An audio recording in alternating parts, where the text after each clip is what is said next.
New reaction tonight to Republican presidential candidate Dr. Ben Carson's surge in the polls. The rising numbers could mean that the frontrunner, Donald Trump, may now be feeling the heat in the battle for the GOP nomination. More now with Dr. Ben Carson. I want to talk to you about Donald Trump because you're tied with him, as I mentioned, in Iowa.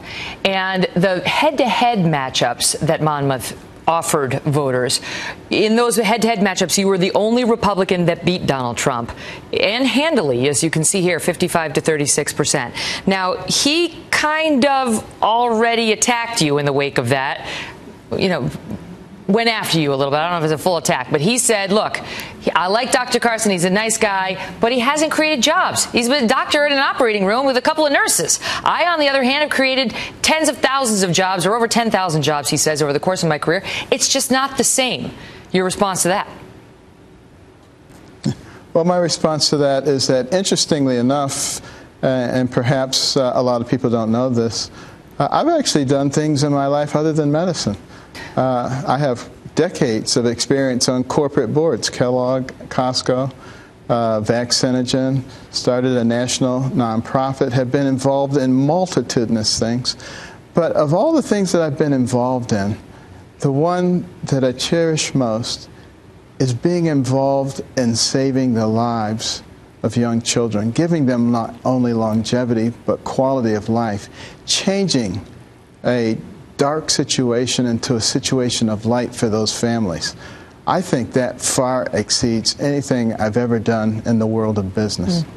You know, you're a born-again Christian and have welcomed God into your life. Mr. Trump was asked last week if he wanted to share his favorite Bible verse. He said it was too personal. Do you care to do that? I do care to do it. I have several favorite verses, but number one would be Proverbs 3, 5, and 6.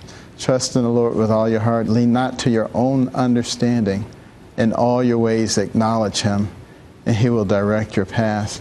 And then Proverbs 22, 4. It says that with humility and the fear of the Lord, that's where life and wealth come from. Now, speaking of humility, Hillary Clinton came out today and sort of apologized. It's not exactly. There's a lot of qualifiers in there. I heard the words, I am sorry, which was new today. Your thoughts on her plummeting in the polls and her, I guess, apology for what it was worth tonight on ABC News? Well, interestingly enough, she also sort of took responsibility for Benghazi. But there were no consequences to it. What difference does it make, to quote her, if you don't really have any consequences associated with saying, I take responsibility? And, she's become quite apparent to the people.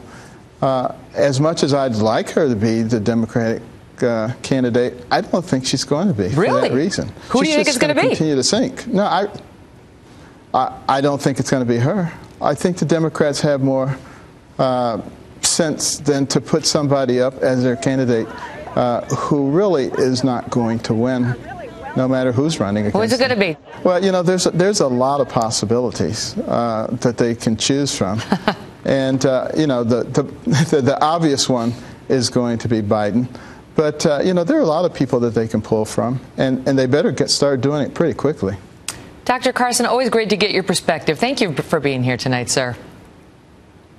Thank you, Megyn. All the best to you.